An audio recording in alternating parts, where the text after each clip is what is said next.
আসসালামু আলাইকুম রহমতুল্লাহ। শুরুতে একটু বলি, সেটা হচ্ছে বাইকটির অনেক ভালো দিক আছে, সেগুলো আমি আমার আগের ভিডিওগুলোতে বলেছি।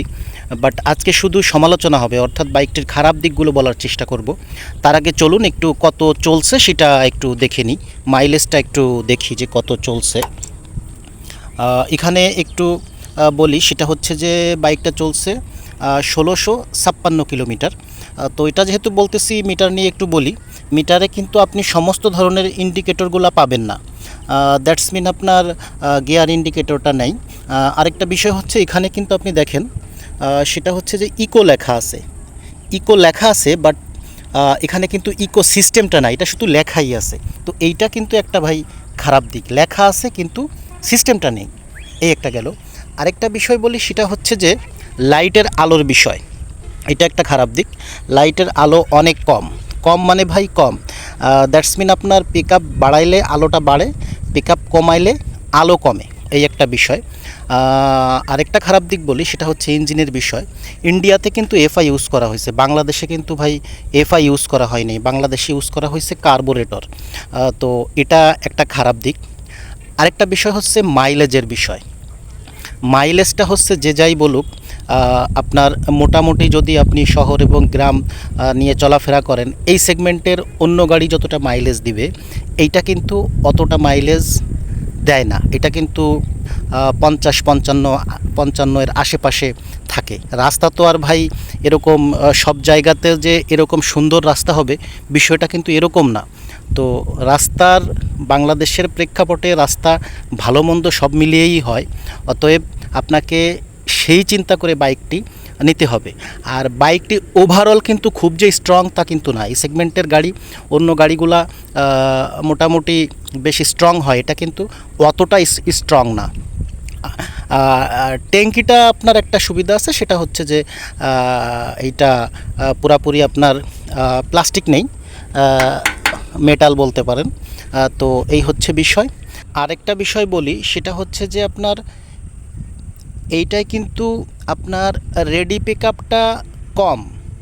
দ্যাটস মিন আপনার এই সেগমেন্টের অন্য অন্য বাইকের তুলনায় এইটার রেডি পিক আপটা যথেষ্ট কম। দ্যাটস মিন আপনার এই সেগমেন্টের বাইকে যে আপনার খুব বেশি আপনার খাড়া টান থাকবে, বিষয়টা কিন্তু এমন না। বাট এই সেগমেন্টের যে বাইকগুলা, অন্য অন্য কোম্পানির যে বাইকগুলো আছে, সেই তুলনায় কিন্তু অনেক কম। তো এইটা কিন্তু একটা সমস্যা।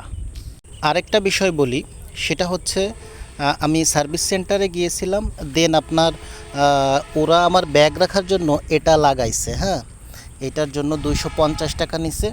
বাট কথা হয়েছে, এটা যে লাগাইছে এটা কিন্তু পায়ে বাঁধে, অর্থাৎ পিছে যে বসে তার হাঁটুতে কিন্তু এটা লাগে।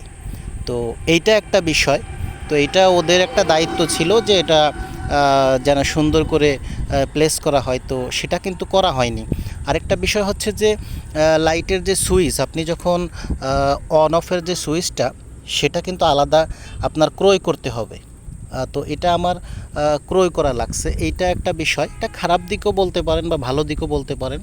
আরেকটা বিষয় হচ্ছে যে ইন্ডিকেটরগুলা, এই যে ইন্ডিকেটরগুলা, এইগুলা কিন্তু সব একসঙ্গে জ্বলে না। এইটা একটা সমস্যা মনে হয়েছে আমার কাছে। আপনার কাছে কি মনে হয় অবশ্যই জানাবেন। বাইকের অনেক ভালো দিক আছে, বাট আজকে শুধু যেহেতু সমালোচনার দিকগুলো বলবো, তাই একটু সমালোচনা আর কি বলি। সেটা হচ্ছে বাইকের যে দাম নির্ধারণ করা হয়েছে 1,17,000। তো আমার মনে হয় এই দামে তারা কিন্তু ডিস্ক ইউজ করতে পারতো, বাট তারা কিন্তু ড্রাম ইউজ করছে। তো আপনার কি মনে হয়, এটা কি এই দামে ড্রাম ইউজ করা কি ঠিক হয়েছে নাকি ঠিক হয়নি? আমার মনে হয় এই দামে যদি ডিস্ক ইউজ করতো, সেক্ষেত্রে দামটা ঠিক হতো। আপনার কি মনে হয় অবশ্যই একটু কমেন্ট বক্সে জানাবেন।